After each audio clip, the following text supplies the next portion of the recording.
Hi my friend, it's Pat Sloan here for my daily video. How are you doing today? So this is Saturday and I just wanted to show you a few things I'm working on. I actually did my list, my schedule, my plan. I worked on it the other day. I think it was Thursday. I worked on it most of the day trying to, I still have a little bit more to do, and I'll tell you about that in a bit because it's kind of a thought process that maybe you're going through, so I thought I'd just talk about it with you too. Why not, right? So first I have the National Parks map panel that I'm quilting, and I want to show that to you because I'm almost done. This I'm doing very simple. So I have done just, here, I'll put up close. So I just did my wave stitch. There is the wave stitch, and I'm using a variegated thread from Oroville. So it is sort of, I'll put up there, see if you can tell. On the dark you can really tell. It's got some shades of orange into gold, you know, so it looks almost, you know, very cream color down to a darker gold. So I've done all but the last bottom 2 rows. Then I'm trying to decide if I want to leave this white area up here, which I might, because I'm thinking this is for my niece who is a park ranger and she's collecting the pins, and I thought, well, maybe if she has patches or something, she might want to, or extra pins from something, she might want to use this part up here. So then there's the back. I just used my Bonnie Lane fabric, the gray from Bonnie Lane.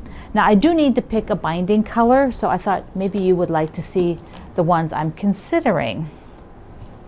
So I got down to 2, but I wanted to show you what I found and what I thought about, because I don't want brown. I could do brown, but I don't want brown.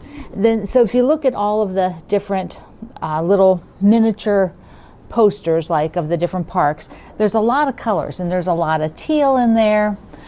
Some golds, some greens, you know, some blues, but the blues lean a little bit more towards teal. So this is what I was thinking. Put it down here, bring the camera down. So I have a stack of things. So first I thought, well, I'm going through stuff, and the problem is I have a lot of smaller pieces right now for some reason, which are not conducive to binding. But here is a blue, and it's a fabric I've had for, I don't know, about 1,000,000 years. So there's a blue, but that blue seems to me to be a little bit more brilliant than the other blues. These are more teal. So I found a few teals then. So here's a darker teal. So this is my problem. Some of these I'd have to measure it really tight if I have enough of it. So this one has other pops of, little pops of color in it. It's got little pops of like peach in it, which is kind of nice. And I like that it's darker. So that's a good one. Then here's another teal. And I also like that one. I like this teal as well. I think that it's a much lighter teal, and I think it goes really well. The problem is it's a bit older line. I mean, I might have something else probably really similar. Then I thought, well, let me look at my Morrison Park. So I have blue. And even though there's blue in here, I think my blue is a little bit brighter than everything else, which is not necessarily a bad thing, but there is, like, as a binding, I just am thinking it's a little too bright. So I thought, well, what about the gold from my Morrison Park? Because there is a lot of yellow and gold, like look up here at the arches, and then here's in Hawaii. There's in, you know, the volcano stuff. Whoops, there we go. So there's a lot of gold, and even like the mountains, here's the Grand Canyon, it's got browns and gold. So I'm really liking the gold. Then I thought, well, what about the green from Morrison Park? So here is the green. Now, even though there's not a ton of green in these, there is, like, the wording on here in these mountains for the America Samoa is green. And then down here for Hot Springs, this one has green. So I don't know, I'm kind of leaning between these two now, either my gold or the green. So let me know what you think. If you are doing this, I have the 2 at the bottom, 2 rows at the bottom, which I'll finish off. Now, everything that I did this is like a panel. It's a panel, so it's not very big, and like baby quilt size. But everything I did from here to here with this wave stitch on my machine, it's just a serpentine like this on your machine. Here, I'll pop a picture up so that you can see what it looks like on my panel of my Solaris, my Baby Lock Solaris. So you can just look for that stitch, and then I elongate it a bit so that it's not too tight. I don't want it like this. I don't want it too tight because I've got 3 layers here it's trying to go through. It needs to be more open and softer serpentine so that it doesn't bunch up, and this doesn't bunch up at this size. Where was I going with this? Oh, yes. It took me an hour to go from here to here, an hour, that's all. So definitely you can quilt your own quilts. Just think about that. If you take the size of that piece, an hour, and let's say you were doing one that was 4 of those, that would just be 4 hours, and it'd probably be less than that because you'd probably be, gain some time in there. So between 3 and 4 hours, for a lap quilt where you could just do it in half an hour increment or do it an hour over 4 days, then you would have your quilt done. So that stitch is really easy. It's really effective. Now, when I was looking for the fabric, I found other treasures. I was like, oh, I was looking in the blue bins, and because our home is all the different blocks, the different styles of blocks that we will have in home is, I am doing in blues and whites, and I'm going to be going through my bin and using, adding to the stitch fabric that my friend Christopher designed and my own Morrison Park blues and whites. I will also be adding just pieces of my collection that I've gotten over the years. So I found a few more. I thought you'd like to see them. So this is, I think this is from Amy Sinibaldi, one that she had like a music. I just thought the words were really cool. And here's some beachy stuff that was from a Dear Stella line. I think they're both that same line, I'm not sure, but the bathing suits. Then I have the horses, which I used in the childhood games. So there's a piece still left that I didn't use it all up.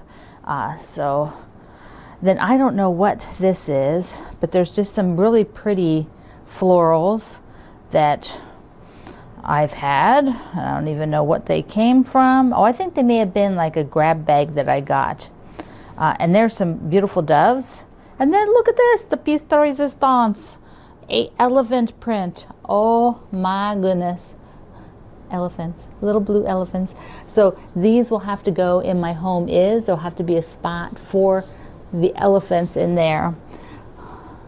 They're just everywhere. This should be the year of the elephant. I really think it should. Oh, it already is, right? It already is. So those are some blue treasures I found. I can't wait to start playing around. I'm working on the next set of blocks for Home Is. Home Is comes out once a week on Wednesday, and we started out with the house block. So if you haven't joined in yet, you must. 1 block a week, and they're not hard. There was probably a little bit more work on the first block, but most of them won't have quite that much work. Maybe a couple might, but not that much more. Okay.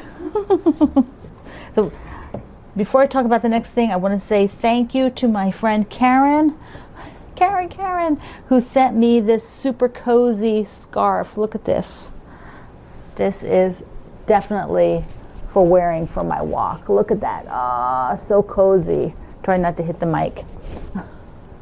This is gorgeous. Thank you, Karen. Oh, she also sent me some super cute fabric, some sewing fabrics. Look at those. Ah, darling, darling, darling. You guys are just so nice. Everybody out there is so nice. I appreciate it. Mwah. So I have a little cross stitch update because my happiness is, ta-da, I'm pretty far along. Now I'm finding it very interesting to think about this in the way, like I usually embroider. So when I embroider, I have a line and I'm covering the line. And so like embroidery, I'm getting nervous that I'm going to be able to accurately, figure out the little connector and that it's actually going to meet up in here. So that's why I wanted to stitch all the letters before I finished extending this. I wanted to have a distance because that way if somehow I got shifted off by a row or something, which is very likely, that I can adjust it as I move up here. I'm even thinking of taking, has anybody done this, or it's like I'm insane? I'm thinking of taking a running stitch so that I know the curve. So I keep the curve, because then I have this curve down here to do too. But because I now can see the connector, I can see where I'm heading, I know I won't really get off track. Then inside goes the, what is it? The is, happiness is, and the heart. So I need to buckle up and get this one done. So, because when I get this one done, I do want to start the snowman, and we will have the cross stitch for the charity quilt along. So I'm going to do that. And I think I'm going to do that on my hand dyed fabric that I did. I think that's where I'm going to use it. I think I'm going to switch my snowman to something else. And then I have this I think this is a 6-inch hoop. So I'm not sure if it's actually going to be big enough. I'm going to try it. But I ordered a 7-inch too, which definitely would be big enough. But I'm thinking the 6 might be just a little squeezy. So we'll see. We'll see how that goes. Now I got, I probably shouldn't even do this, but I saw this that Kimberly Jolly is doing for 2021, which is this long and skinny, and I will read you what it says. Okay, to everything there is a season, and a time to every purpose under heaven. So and then you do like one a week, one a month. So here's the month, but then this big paper has the border. Can you see the border? So on the border, there's actually, stuff that you got to do. So I got everything. I just did the whole thing. I'm like, okay, I'm getting it all. So I got the package of Weeks threads, because they're the ones that are hand dyed, and I really like that variation. And then I just went, she's doing hers on 14, and because I'm still a baby cross stitcher, I got the 14 count, which means it'll be, I guess, fairly long. Whatever, I don't care. And then there's somebody else on her team that stitched it on the other size cross stitch. I don't know what size it is, because I don't know the sizes that well, but I'll put the number. It's the smaller size, where I think you have to go over 2 threads at once. And so when I said in the beginning here about my planning, my goal in the next few days, maybe over this weekend, is to actually, I'm not going to get as crazy as Kimberly. Kimberly does spreadsheets. It's like, I'm going to work on this cross stitch, and I'm going to stitch for an hour each day. But I'd like to get something similar, something that works for my personality, though, not quite that structured, but a little bit more structured than what I've been doing, because really I would like to cross stitch every day, and maybe it would be for 30 minutes on something. And I think that's totally doable. I'm not going anywhere. I'm at home. COVID, pandemic. So I think I need to do that. The crochet I found like very late at night, when I just sit and sort of watch some, American Roadshow like videos before I go to bed. I can actually do some cross stitch then, which is nice because it makes my fingers over here work, so they are a little bit more nimble before I go to bed, have less hours that they're not moving, because if I don't move them, they tend to stiffen up. So that's just what happens there. All right, so that is so if you are like me, you're sort of like, you want to have a little bit more structure in how often you're sewing and what it is you're actually sewing. So like, I need to be sewing something, like for me, at least 30 minutes to an hour a day. I really need to. I don't always do that, even though it's my business. I end up online, I end up answering questions, I end up, researching stuff, addressing the things that you're asking me. So I don't always sew an hour a day, but I need to get that locked in, and that's where I'm working to sort of put together this plan to make it happen. Because if I don't make a plan, it won't happen, right? Over and over, that's a theme of mine, right? You write it down, you make it happen. Oh my, I forgot to do the challenge part. When I was just talking, I forgot all about it. So it is today a thread nest challenge. That means go into your threads, whether they're these, whether they're floss, and get them tidy. If you have some threads that you've been working on, you need to get them back where they should be. Do that today. So that is your challenge, the thread nest. So be sure that you are tossing something. A lot of you have been really doing great. You said you've been the sort of getting rid of this stuff, and personal stuff too, like go through that junk drawer, go through that cabinet under the sink, where are your old hair products, throw them out. All right, my friend, I love you. Mwah. See you online.